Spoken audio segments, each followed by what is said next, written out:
What is goody, everybody? So in this little video, this is just gonna be my personal take that what I really think the Los Angeles Clippers could consider doing that nobody is talking about, and it's just like my personal idea on what should we do. And the Clippers community essentially like suggests a lot of things. They would say, you know, one one key components at times they would just say trade for a third star, like especially when Kyrie Irving's on the trade rumors, or they would just say trade for a center, especially like a Miles Turner or whatever, or Christian Wood or something like that. And then some would say trade for Kyle Kuzma. Some would say trade for John Collins, but nah. Forget all of that. What I really think the Clippers should do, and I've said some, I said a little bit of this on my every other occasional videos, but now this is the official video that I'm just gonna really go hard on it. I think the Clippers should just essentially stockpile as many 2023 draft capital as possible, preferably the first round picks. And when I tell y'all when I said the 2023 draft class is stacked, I'm not joking, bruh. Like honestly, to keep it a bug with you, I could see like at least 15 players that from the upcoming draft class that will be stars, and like I see like at least like 5 to 7 prospects that could be superstars or at least a premier star, and it's just a very stacked draft class. But hey, before we get into some little prospects that I just choose to use as an example on why we should try to consider getting into the 2023 draft class rather than going for the big names in the market. Um, let's just dig into our trade assets, like our possible like trade assets. Like so let's get so let so let's just essentially break it down. So first player, Marcus Morris. Now Marcus Morris is essentially almost every Clipper community would definitely be down to trade Marcus Morris. A lot of Clippers fans, they actually have some type of hostility against Marcus Morris just because he has a hot and cold moment. However, I'm not a hater of Marcus Morris. Like, I have a lot of soft spots for Marcus Morris because I don't forget, the clutch times he has against the Los Angeles Lakers when he hit the beautiful bank buzzer shot. His shot creation is really good for a power forward, or a small forward, depends where you want to put him at. Um, at least during when he was in his A game, his defense was good, but his defense declined really bad. So that's one huge factor on why, you know, I'm I'm more than happy to consider trading Marcus Morris if it's the right opportunity. But like, but basically, like, he has like hot and cold games. Like last game against the Pelicans, he did pretty well. I believe he dropped like approximately like 20 points. I forgot, but like I forgot exactly, but I know he did pretty good offensively. So that definitely um made his trade value pretty good. So while Marcus Morris trade value is all time high, it's best to consider moving him for like a first round pick because that's how much you could get from Marcus Morris, and that's a really good return. Um, Marcus Morris, the thing with him is he would be taking minutes from a lot of guys like Robert Covington and Brandon Boston Jr., especially Robert Covington, because Robert Covington is nothing but like a team plus. Like he's really good in all aspects of the game. He's a really great defender that could guard 1 to 4, 1 to 5 to a certain extent. His shooting is pretty good. He's just like he has the hustle, and he's more of a type of guy that I would start over Marcus Morris, and he'll been so perfect when he if he gets switched up to a guy like Brandon Ingram, opposed to Marcus Morris, which he would get cooked by like a more shiftier type forward. But I mean, Morris is not bad. Like he has a lot of offensive upside too, and he's more of an offensive player than Robert Covington. And I could definitely see a lot of teams that would be willing to take a bait on trading a first round pick for Marcus Morris. Um, I could see teams like, let's see, the New Orleans Pelicans may consider it just because Marcus Morris did good against them. Or just sum it up, any contenders, if we're being honest. Like, maybe the Mavericks could bite on that. I don't know about trading Morris to the Mavericks, though, just because we don't like the Mavericks here. But if we could fleece them, good. Let's see, what else? Um, Maybe Atlanta could take the bite, or they have DeAndre Hunter, so maybe not. But essentially, any teams that would just love to have like a good, like offensive power forward weapon, like you could definitely get like a first round pick for Marcus Morris. So I would recommend trying to take advantage while the value is high. Now, next player.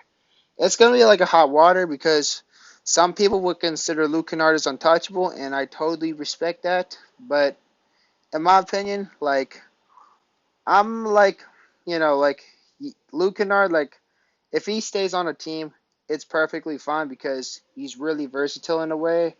He's a his playmaking like improved a lot. His defense improved. He shows that he's a team player.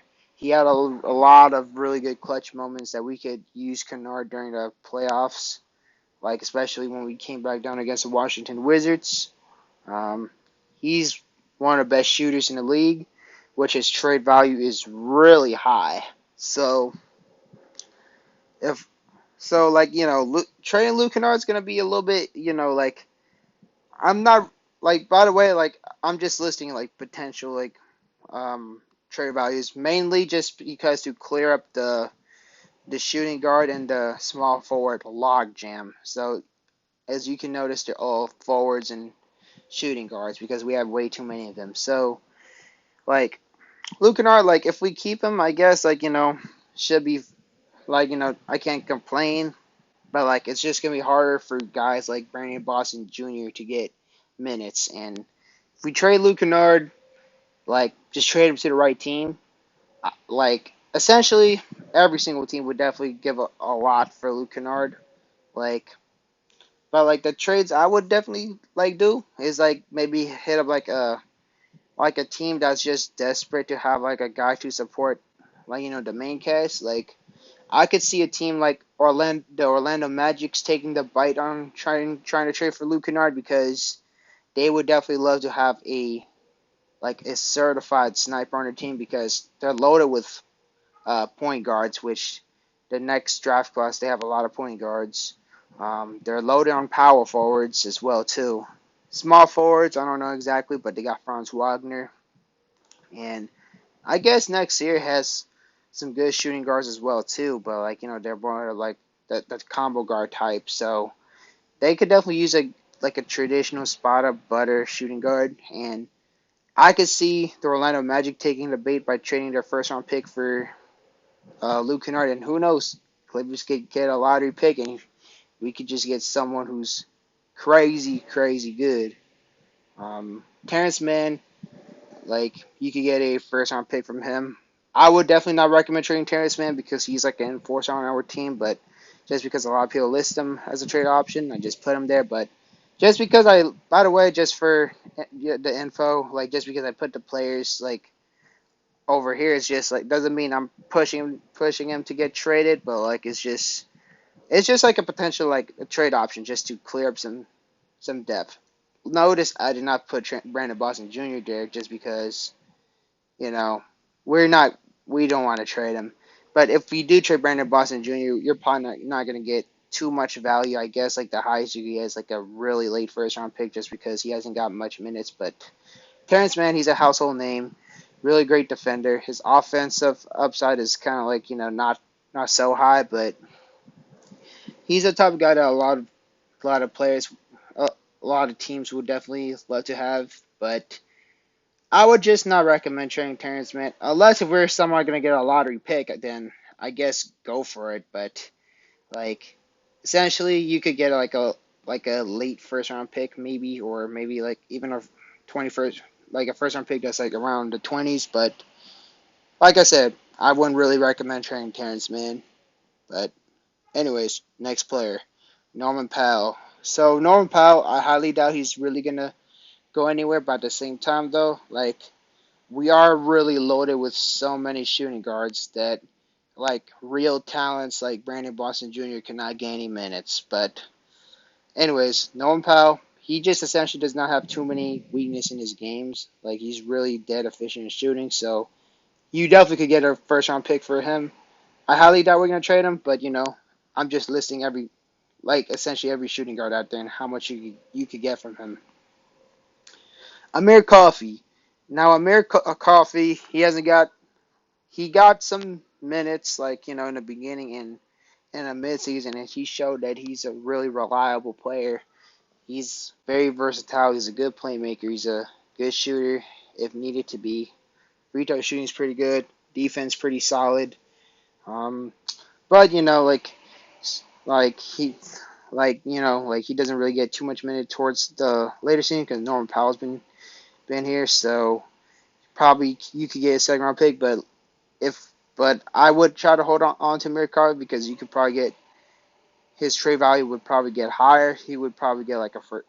You could definitely get a first round pick in return if he somehow does play a lot of minutes. So that was just like a little breakdown on what what you could get in return of each of those players. Like I predict other than Kawhi and Paul George, I believe Luke Kennard you could get the most trade value of just because a lot of teams would love shooting and basically he led the team in 3-point shooting percentage. And I know me saying Luke you could get a lottery pick from Luke Kennard, that may be like a little bit of a stretch, but remember, we got Landry Shamet for the 18th pick, so and then we used that to trade for Luke Kennard, so it's definitely possible you could get a lottery pick at the moment. But he's not gonna get as much minutes maybe during the crunch time, during the season, or maybe he will. I don't know, but I would just essentially love to free up, just do it as many things as possible to free up as many minutes for Brandon Boston Jr. Because like if I'm keeping it 100 with you, I would play Brandon Boston Jr. over every single of these players listed over here. I highly doubt that's gonna happen, but hey, if that happens, if Brandon Boston Jr. plays right behind Kawhi Leonard and Paul George, that would be really gorgeous. Just because Brandon Boston Jr. has everything in his bag, simple as that. But now let's have some fun. Let's dig into some film.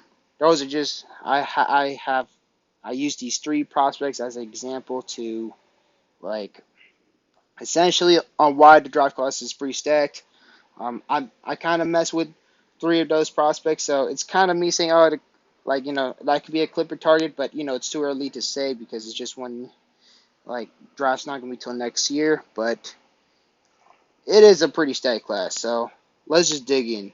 So first prospect, it'll be Amir Thompson. So let's just go on his little profile that I just made. I know my slide order is pretty off right now, so my bad about this. So this guy, Amir Thompson, I would really love this guy to be an LA Clipper because this man would be so perfect for our roster because our point guard depth now it got pretty good now because now we have John Wall, who's a really good athletic power forward. I mean point guard, my bad. That can play the defense and is very quick, and he has a lot of bag in his game. But our point guards are pretty old, and next year draft class is going to be loaded with point guards. So don't use the we already have John Wall argument to pass up on a guy like Amir Thompson because his game is pretty scary, And when I say like trade Luke Kennard for like a prospect, this is the guy who I'm talking about because this guy is tough. So pros, he's an insanely athletic player. He has a 44-inch vertical. He's a lockdown defender as well too. He's a really good scorer. Like he's strictly like a slasher. Like just bam, just get a dunk.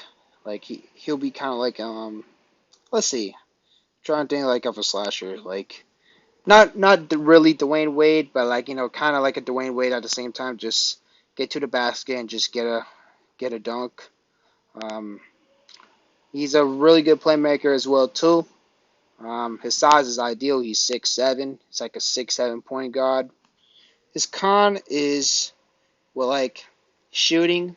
Like his shooting is like not it's not like his biggest strength, but like he can hit him like if he's open. He's not like just gonna be an automatic brick, but his shooting is kind of like his weakness. And a lot of prospects they tend to fix their shooting when within years and they become a legit shooter like John Morant and Kawhi Leonard.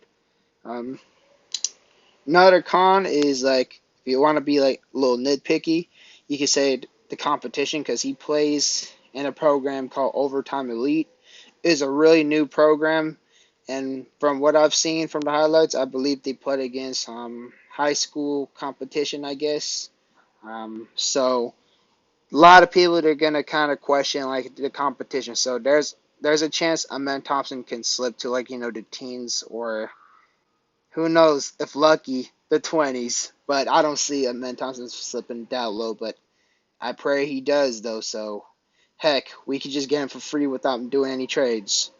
Um, so his draft projection is it's usually the lottery pick. Like some will rank him as high as the seventh pick or sometimes the fifth pick. Um, but like, but I looked at NBA DraftNet. They project him as low as the 28th pick, which is ooh, I doubt he's going that low. I don't see him going that low, but that's just my wishful thinking. All right, like realistically, I'd say like he's probably like in the teens or, but who knows? Like I know like you're probably gonna look at his highlight and you're gonna be like, oh, how's this guy gonna fall like past lottery? But remember, he is competing with guys like Nick Smith, Scoot Henderson, Dariq Whitehead, Keontae George, Amari Bailey, um, what else? Anthony Black. All of these big household names of this draft. So one of them has to fall, and maybe we don't get a Amir Thompson, but we get someone else who's pretty damn good. So player comparison, I would say he's kind of like a Penny Hardaway, when he was back with Orlando in the 90s. Really great playmaker, very athletic. Just he just is like an all around type player. So let's just dig into some film. Let's get to the film. All right. So just one of his film, just so you could definitely see his bounce. Like his athleticism is just out of the window. Just bam. He definitely is gonna compete for the NBA dunk contest. Like I believe he's gonna win it. Like not saying he's actually I don't know if he is, but um hopefully he does because all these dunk contests has been so trash, honestly. So if he enters a dunk contest along with Azor Thompson, whew, that's gonna be actually pretty fun and for pretty fun years. So next clip. So a man, he's essentially just dribbling all the way like from 94 feet. Spam, bam, bam, bam. Dribble. Three guys try to guard him. Nothing. It was just a smooth lay. He just made it look so easy. Just bam, just blew past him. Three people try to bam, like essentially, well, two, three, I don't know. Well, essentially got double teamed. He just jellied it like nothing. Like again, if the Clippers somehow get a hand on this guy, who, who, him and BBJ, Man, we're winning like easy like 7 rings, honestly. Like, oh my gosh. That is just that is just tough. Alright, third clip. So I believe this is when it shows his lockdown defense. Bam. Ooh, his dom. Boom. And then I forgot what this one is, but bam, just dribbling as usual. Really good ball handler. Bam.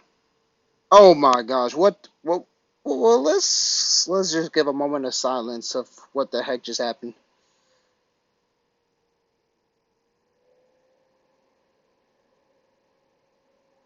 Did y'all just see that pass?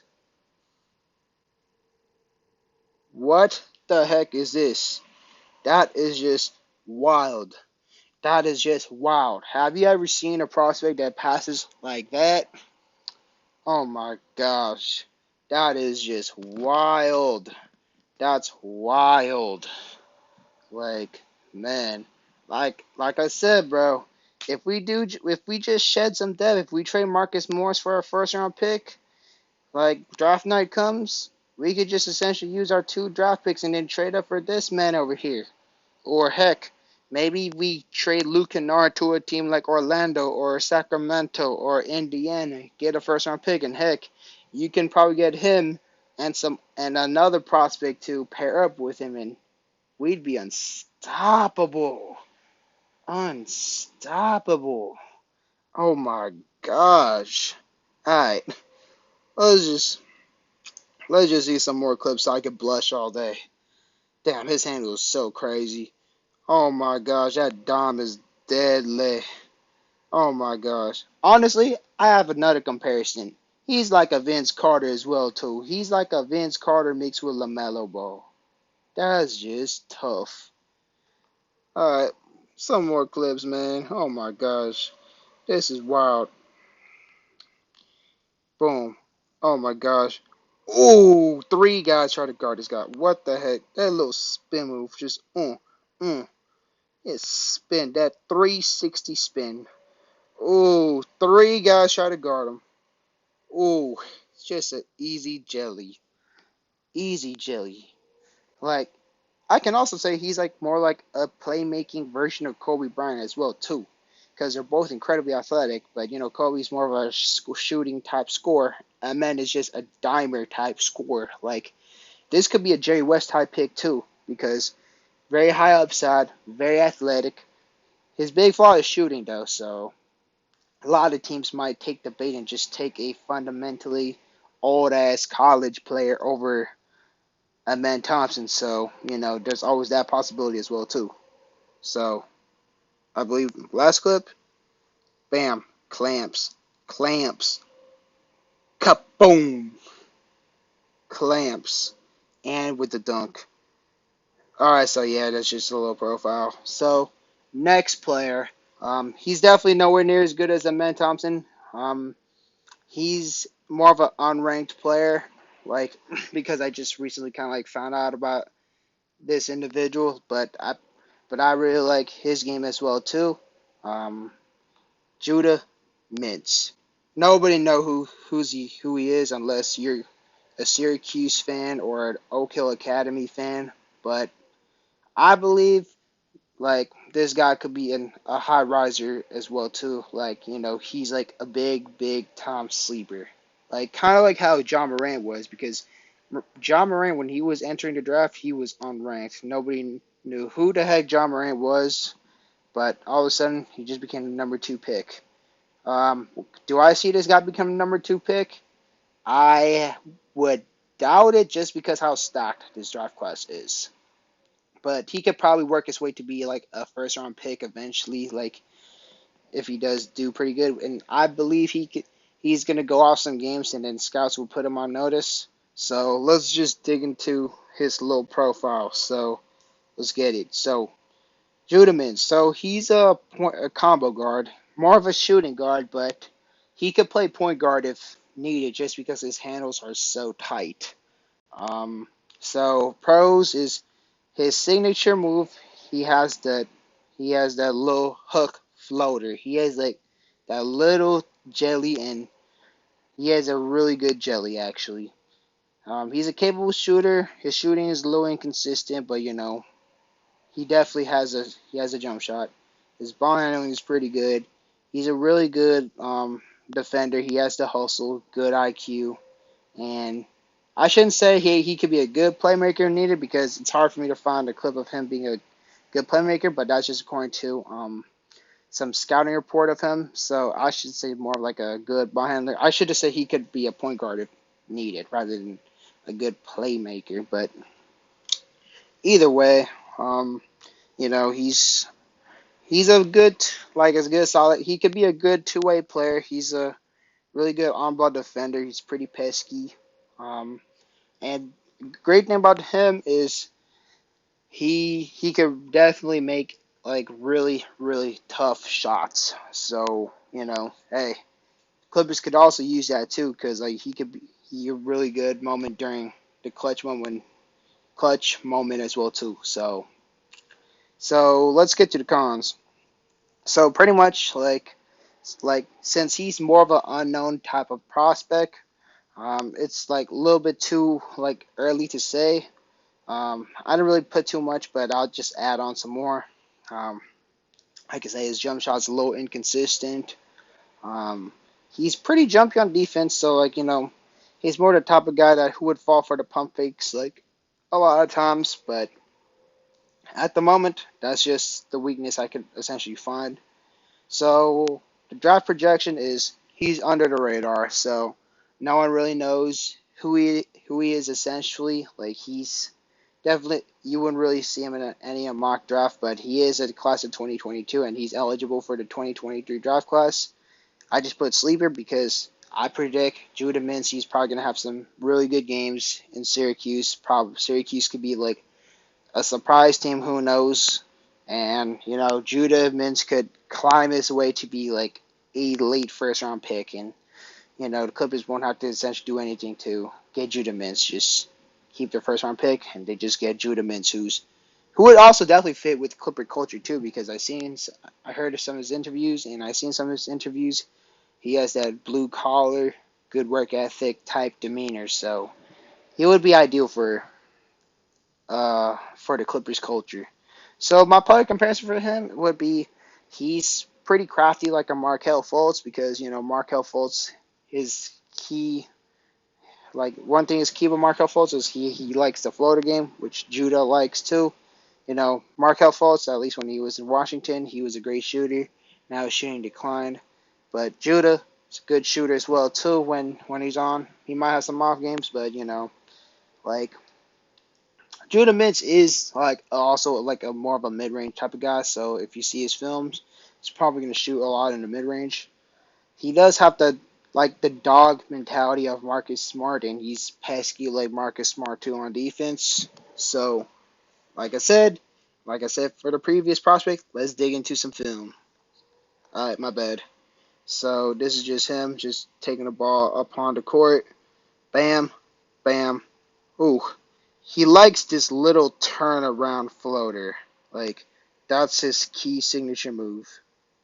Bam. Just turn around, spin, boom. Turn around, jelly.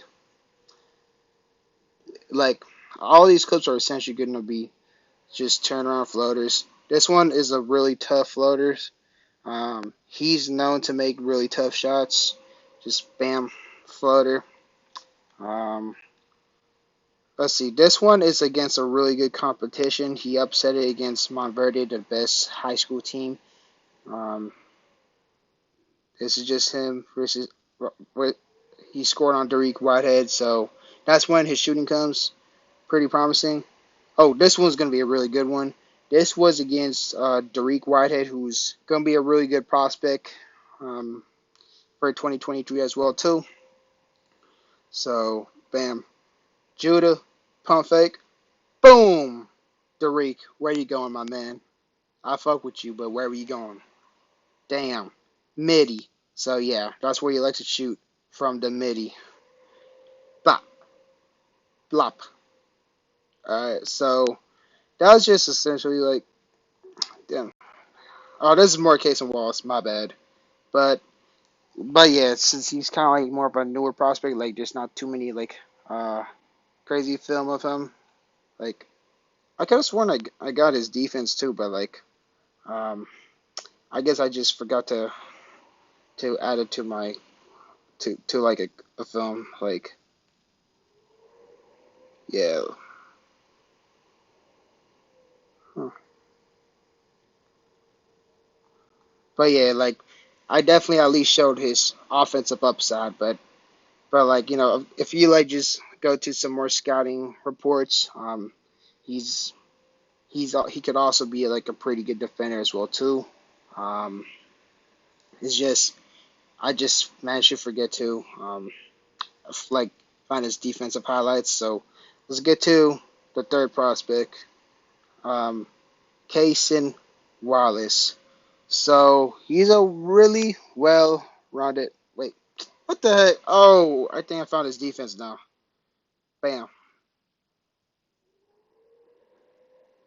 Damn, I was really tripping big time, bro. I was high key tripping. So now let's get to the third prospect, Kaysen Wallace. So he's somewhat of a household name. Um, he's going to Kentucky. He essentially has like everything in his bag. He's like really well rounded. Does not have any weaknesses.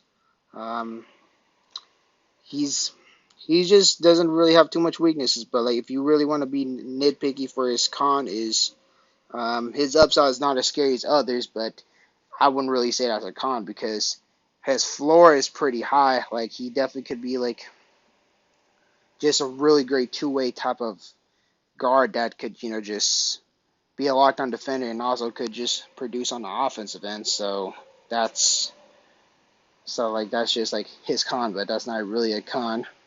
But he's essentially well-rounded. He's a really elite two-way player that just could do it all. Very versatile. Draft projection. Um, The highest I've seen, he was like top five pick, but I don't see that happening because how stacked the draft class is. But who knows? He did went to Kentucky, and Kentucky is one of the biggest names, so he might as well be one of the top picks. But like realistically, where I see him, he could be more of the teens, like more like an 18th pick. He could go as low as the 20s just because this draft class has insane upsides.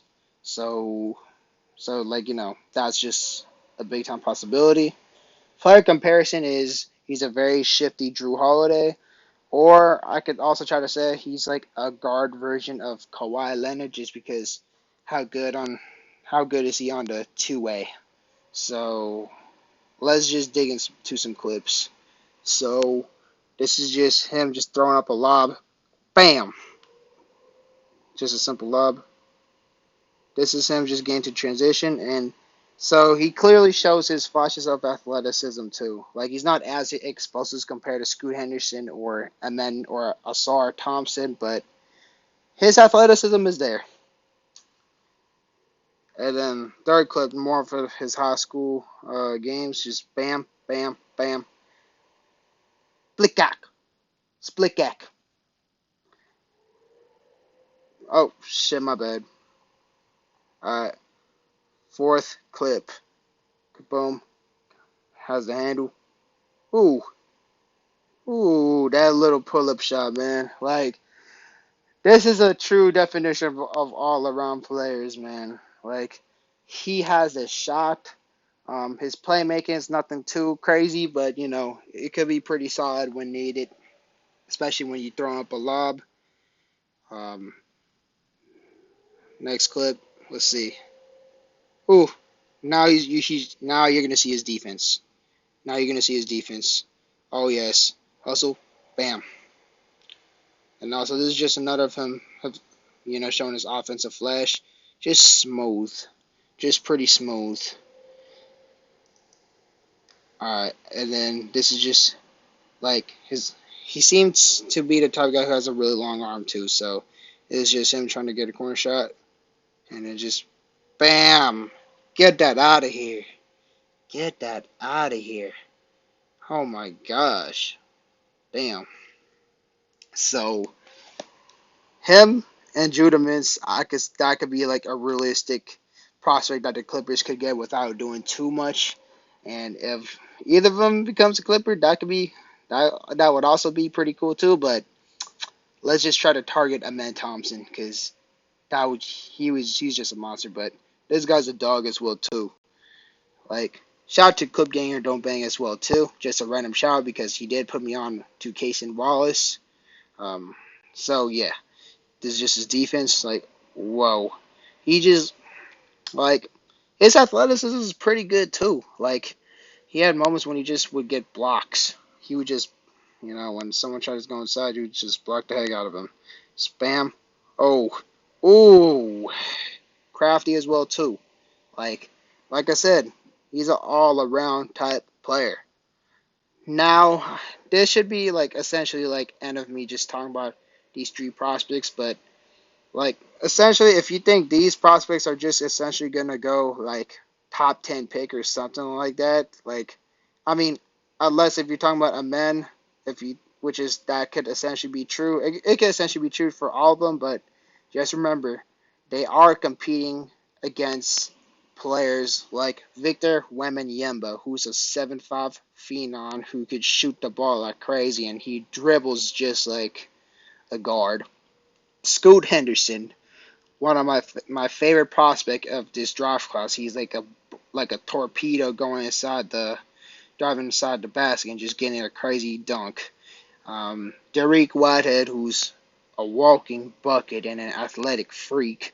Keontae George, um, G.G. Jackson, Nick Smith. Like, they're competing against all these guys. So, you know, one of them has to fall. One of them has to fall. Pretty low. And the Clippers could just smell blood and just strike. And that's what the Clippers could essentially do. Just smell blood, and then just trade some shooting guards, get as many first round picks, and then strike. Just strike. Just get one of these high upsides prospects that will be stars, and then will just take over the league even after Kawhi and PG retires. So the next prospects, they're like more of the higher picks. Like, this is Nick Smith. Who knows? Maybe even Nick Smith can fall himself too. So this was just a really crazy pass he just did. Like, let's just go back a bit. Bam. What was that? Like, Amir Thompson passes was crazy, but this is just wild. This is just wild. Just bam. And then I think it showed a little bit. Then I just ended it, but yeah, this is what they're competing against. This is like this how stacked this draft class is. Like, that little bread and butter. I think I need to shut up and let's just give a moment of silence of this beautiful jump shot.